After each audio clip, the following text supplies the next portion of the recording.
I recently received an urgent appointment from nearby hospital for facial paralysis, which they were suspecting as stroke. After I went there and diagnosed, later I came to know that it was not stroke, it was Bell's palsy. Do you know the difference between these two conditions? Hi, I'm Dr. Sandhya Ravi. Welcome to Telephysio. And today we're going to see the topic which often misunderstood as stroke, which is Bell's palsy. First, we will understand the basics of Bell's palsy. Bell's palsy attacks suddenly. Every year, thousands of cases are affected with Bell's palsy, which you might think sometimes even there are a lot of superstitious belief along with that. But actually, this is due to, most of the time, it's due to cold weather, and most of the cases also happens during the winter and during the rainy seasons.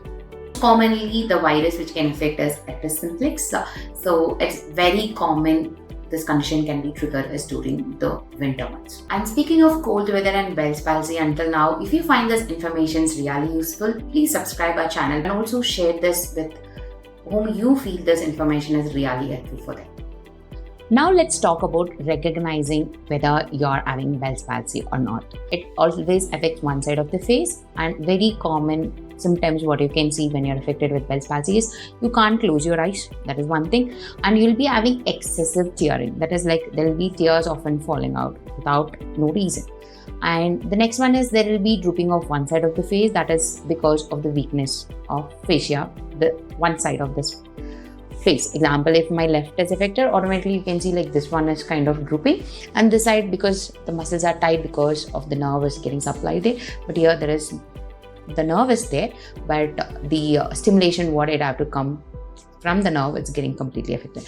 And next to that, you will be having loss of taste, and when you're drinking water, automatically you can't drink. Whichever the weakness side, automatically the water comes outside through that side of your mouth.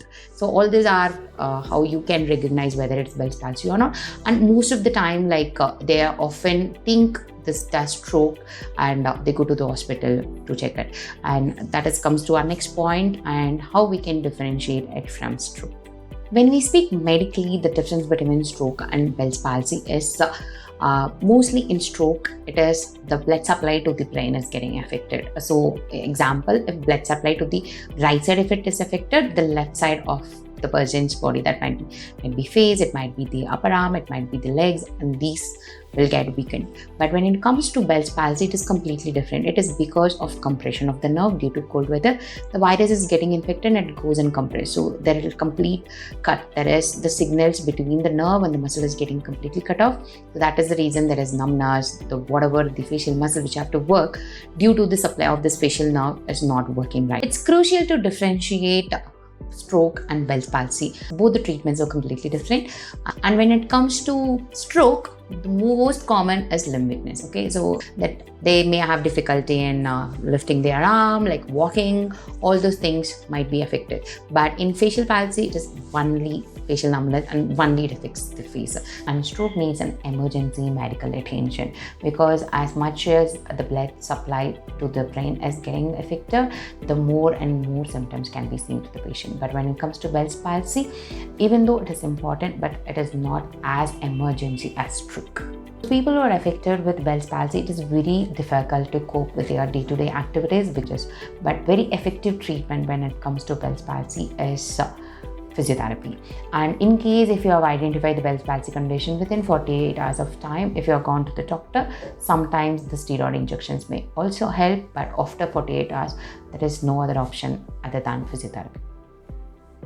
Prevention is better than cure. So in case if you can protect yourself from cold weather by having a cotton whenever you're traveling, sitting nearby the window, or if you can close your using scarf or caps like that would be really great. Make sure you keep warm and you cover your ears, and all those things will be really helpful to prevent you from not getting affected with Bell's palsy.